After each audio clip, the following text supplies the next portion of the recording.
¿Qué tal? ¿Cómo estás vos? Gracias por acompañarme en esta aventura. ¿Cómo estás, Roberto?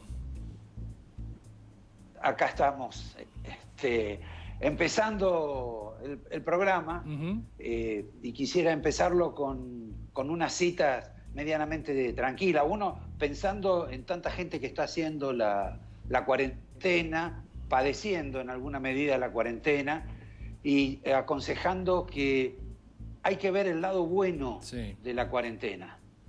Hay que buscarlo, investigarlo, descubrirlo para limpiarte, para no contaminarte.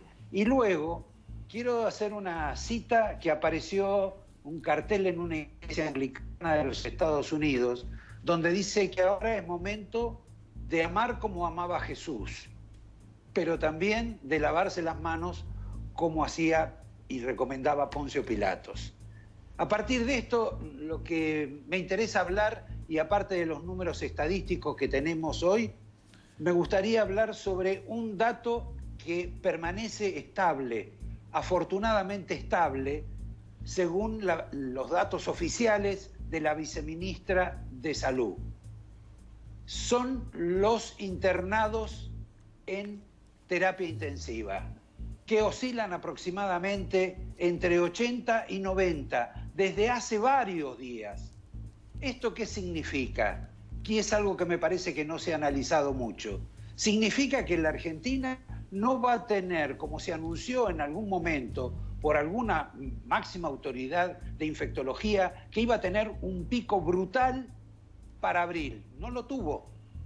Y posiblemente, quizá, confiemos que tampoco lo tenga, porque en alguna medida la cuarentena ha tenido algún tipo de éxito y la manifestación más clara es que este número de internados en terapia intensiva se mantiene estable.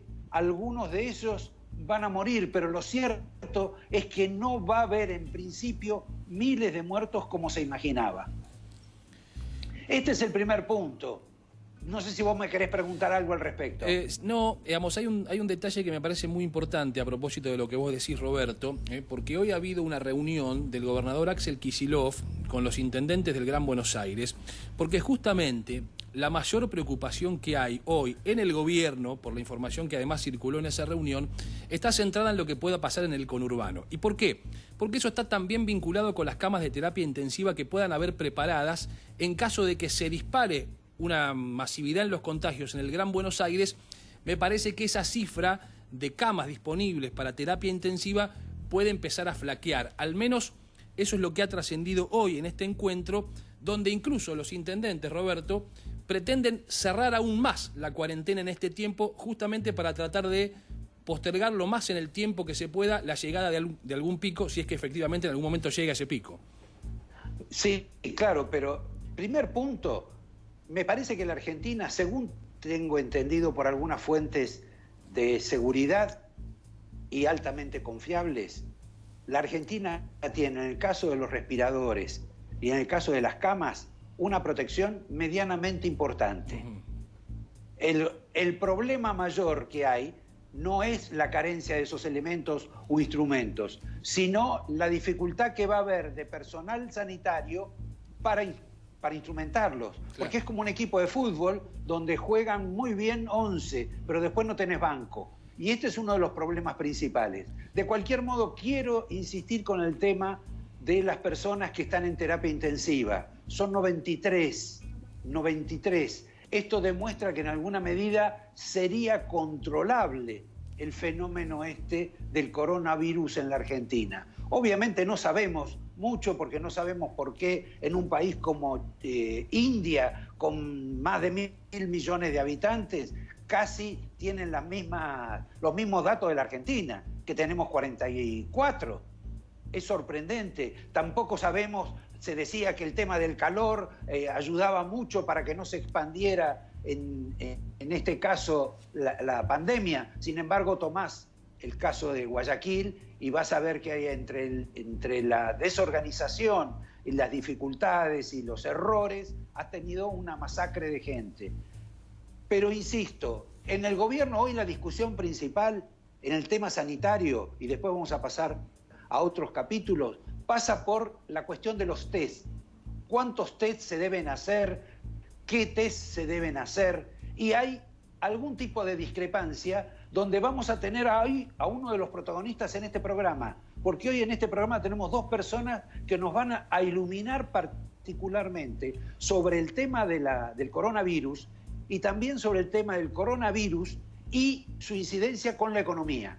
Uno es el infectólogo, el hombre que está en lo que se llama el Hospital de Niños, que es Eduardo López. Y otra de las personas que nos va a entender, que es especialista en economía, en defensa, y además está todo el día conectado con el resto del mundo, es una eminencia que se llama Ricardo López Murphy. Les propongo que vean esos dos reportajes que son importantes. Pero volvamos al tema principal de los test. La Argentina ya compró 35.000 test e importó también otros 55.000. Están por ingresar 500.000 en forma fraccionada, porque hay mucha demanda.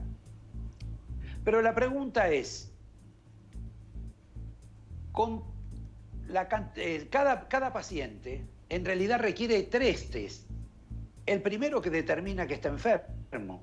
El segundo cuando va procesando la evolución o involución de su etapa de enfermo. Y la tercera es cuando se le fue el mal.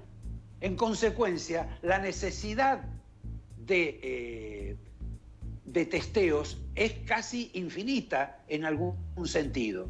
Y por otra parte, si cada vez testeamos más gente, y esto está probado, y siempre tenemos más o menos la misma cantidad de personas en terapia intensiva, este es un dato muy elocuente y muy importante, porque este está indicando que tal vez ha cedido bastante el tema de la epidemia, en algún sentido.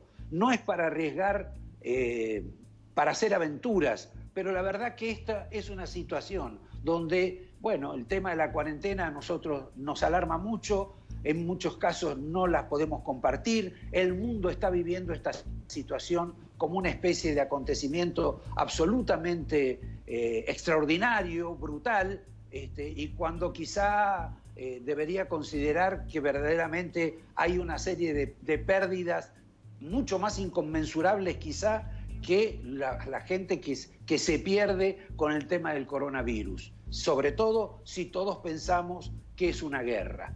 Quería, sí, aparte, señalar 2 o 3 cuestiones, y para entender el tema de la cuarentena y el terror a violar la cuarentena, veamos lo que ocurrió, no lo vamos a ver, pero sí tomemos en cuenta lo que sucedió, por ejemplo, con parte de la comunidad judía ortodoxa que decidió celebrar la Pascua en los barrios de Nueva York a costa de cualquier control policial. Y tuvieron escenas tremendas, fueron en alguna medida perseguidos con camiones hidrantes, apartados, corregidos, y ellos burlándose de esto. Pero esto no solo fue en Nueva York, ocurrió en la segunda ciudad de Israel, en un país donde presuntamente, por las razones bélicas que atraviesa, tiene un control presuntamente absoluto sobre la población. Fue absolutamente desmadrado, masivo, casi como eso que nosotros pensamos que hace 15 días o 10 días tuvimos con el tema de los jubilados, sobre todo en el ámbito de la provincia de Buenos Aires. Sí quiero señalar 3 cuestiones con relación a los documentos, a los gráficos que presentó el presidente de la Nación, Alberto Fernández, hace un par de días para justificar la continuidad de la cuarentena que vamos a seguir desde mañana. Es cierto que algunos países que no avanzaron con el tema de la cuarentena han tenido pérdidas irreparables y fuertes pérdidas. Pero las comparaciones que hizo, los modelos que presentó Alberto Fernández dejan bastante que desear. El primero es que se comparó el rol que ha tenido la Argentina en todo este proceso con los peores que están en el campeonato del coronavirus, con Italia, con España, con Estados Unidos. Y también se partió de otra cuestión absolutamente crítica, es como que todos empezaron el mismo día, y no todos empezaron el mismo día. Yo creo que el tema de las matemáticas es algo que van a tener que incorporar a la administración de Fernández, porque hay muchísimas más objeciones sobre esos gráficos, más allá que esos gráficos hayan alentado la continuidad de esto que nosotros estamos viviendo, de la cuarentena. Pero verdaderamente creo que el tema de los matemáticos, el tema de los ingenieros, el tema de los economistas deberían de un modo u otro también ser convocados no solo para sostener, sino equilibrar y además apoyar las medidas que se están tomando con relación a esta epidemia. Roberto, estoy mencionando a un consejo. Quizá el dato de lo que expresó el presidente el viernes, más relevante en esa serie de estadísticas y cuadros, donde poco se habló de lo que vos recién planteabas, que tiene que ver con la cantidad de testeos que se están haciendo en la Argentina, y que después vamos a profundizar también en ese tema. Me parece que un dato relevante de ello, Roberto, es la cantidad de días que se necesitan en nuestro país, según estos datos, para duplicar la cantidad de contagios. Que cuando comenzó, digamos, el coronavirus, cuando llegó a la Argentina, cada 2 días en la proyección se duplicaban los contagios, y hoy está hablando Alberto Fernández de para duplicar esa cantidad de casos hay que esperar 11 días.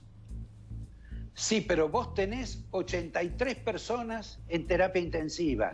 Estable el número. Quiere decir que podés tener muchos más contagiados, muchos más infectados, pero no tenés situaciones no se han incrementado las situaciones de riesgo. Creo que eso que hay que observarlo y hay que mirarlo con mucho detenimiento, y creo que de alguna manera los especialistas lo hacen.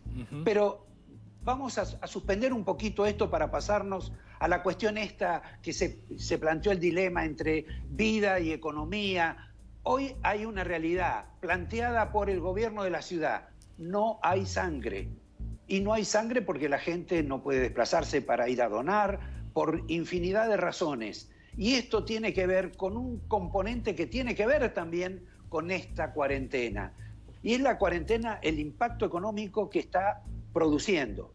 Un impacto económico que a su vez tiene el componente del propósito de introducir nuevos impuestos.